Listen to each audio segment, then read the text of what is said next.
Hello friend, तो आप लोगों का मेरे यूट्यूब चैनल पर स्वागत है। तो जैसा कि हमने पिछले वीडियो में कवर किया कि फंक्शन के जो आर्गुमेंट है उसको हम लोग कैसे अपने प्रोग्राम में इस्तेमाल करने वाले हैं या प्रयोग करने वाले हैं, तो उसको मैंने उस वीडियो में कवर किया। तो इस वीडियो में हम लोग कवर करने वाले हैं कि हम लोग किसी भी कोड में सिंपल फंक्शन का इस्तेमाल कैसे करेंगे, उसको हम लोग आज की वीडियो में देखने वाले हैं।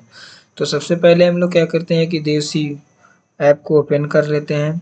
तो ओपन करने के बाद अब हम लोग सबसे पहले अब फंक्शन को डिक्लेयर करने वाले हैं या फंक्शन को डिफाइन करने वाले हैं।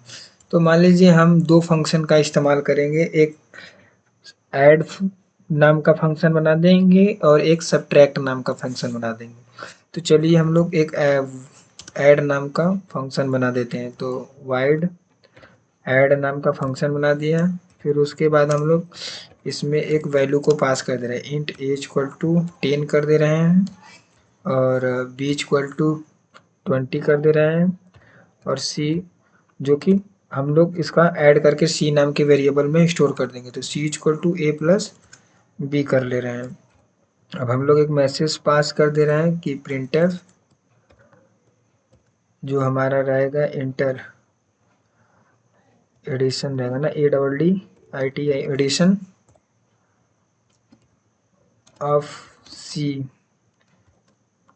और हम लोग इंटीजर वैल्यू को इनपुट करा रहे हैं तो %d लिख देंगे। फिर यहाँ पर हम लोग कामा देकर सी को प्रिंट आउट करा लेंगे, जो कि जो हमारा ऐड होने पर ए और जो बी है, ऐड होने पर ए और प्लस जो बी ऐड होकर सी में स्टोर होगा, तो हम लोग ने उसको प्रिंट करा लिया। और हम लोग एक फिर वाइड नाम का फंक्शन बना लेते हैं जिसमें हम लोग सब्ट्रैक्ट सब करेंगे। तो मैंने एक सब नाम का फंक्शन बना लिया और इसमें भी एक हम लोग 3 वेरिएबल को डिक्लेयर कर दे रहे हैं, A equal to 20 comma B equal to 10। फिर उसके बाद हम लोग सी नाम का एक वेरिएबल बना देंगे जिसमें हम लोग सब्ट्रैक्ट को स्टोर करेंगे। तो C equal to A minus B, फिर सेमी कॉलन दे देंगे। प्रिंटफ से सब्ट्रैक्ट वैल्यू को हम लोग आउट डिस्प्ले करा लेंगे। तो प्रिंटफ %d या तो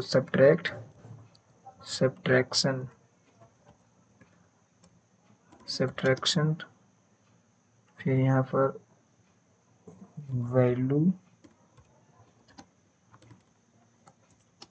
वैल्यू ऑफ सी।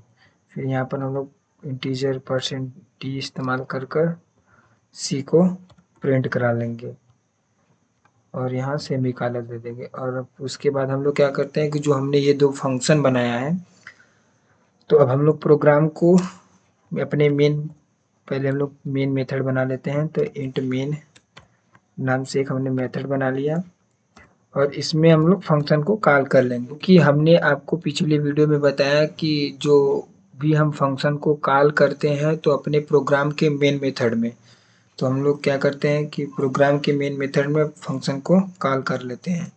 तो ऐड नाम का एक फंक्शन बनाया है, एक और सब्ट्रैक्ट या सब नाम का फंक्शन बनाया है। तो इसको हम लोग कॉल कर लेते हैं। तो कॉल कर देखते हैं कि क्या हमको आउटपुट मिलता है। तो चलिए इसको एग्जीक्यूट कराते हैं। तो F9 से हम लोग एग्जीक्यूट कराया, तो देखिए हमें कोई भी एरर और कोई भी वार्निंग नहीं मिला, यानी कि हमारा प्रोग्राम कोड सही है, इसमें कोई भी एरर नहीं है। तो चलिए अब हम लोग इसका आउटपुट देख लेते हैं। तो मान लीजिए हमने F10 किया, तो F10 करने पर देखिए हमको क्या मिला, addition of C equal to 30 और subtraction value of C equal to 10। ये वन एक ही लाइन में आ रहा है, तो इसको लाइन को चेंज कर देते हैं। तो यहाँ पर हम लोग /n का इस्तेमाल कर लेते हैं और यहाँ पर भी /n। अब हम लोग एग्जीक्यूट करते हैं, फिर उसके बाद F10 करते हैं। तो देखिए हमको आउटपुट मिल गया, एडिशन ऑफ जो सी है का वैल्यू 30 आ गया और सब्ट्रैक्शन करने पर वैल्यू हमको 10 आ गया। तो इसी प्रकार से हम सिंपल फंक्शन का इस्तेमाल कर अपने प्रोग्राम कोड को एग्जीक्यूट करा सकते हैं। तो चलिए अब हम लोग प्रोग्राम को ट्राई रन करते हैं कि हमारा प्रोग्राम कैसे वो लाइन बाय लाइन वर्क कर रहा है। तो हमने वाइड ऐड नाम का एक फंक्शन बना लिया है जिसमें हमने 3 वेरिएबल को डिक्लेयर कर दिया, जो कि तीनों वेरिएबल हमारे इंटीजर डेटा टाइप है।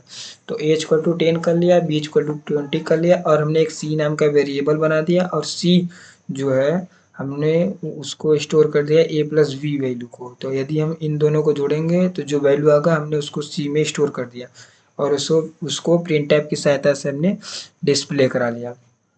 इसी प्रकार से एक वाइड सब नाम का फंक्शन बना लिया, उसमें भी हमने a और b को इंटीजर टाइप का डेटा टाइप चूज कर c नाम के वेरिएबल में स्टोर करा लिया और प्रिंटफ की सहायता से उसे हम लोग आउटपुट प्राप्त कर लेंगे। और हमने दो फंक्शन बनाया है, इसको हम लोग अपने प्रोग्राम के मेन मेथड में कॉल कर लिया। तो प्रोग्राम में जो हमने फंक्शन है उसको कॉल कर लिया जिससे हमको आउटपुट मिल गया। तो इस प्रकार से हमारा प्रोग्राम कोड वर्क कर रहा है।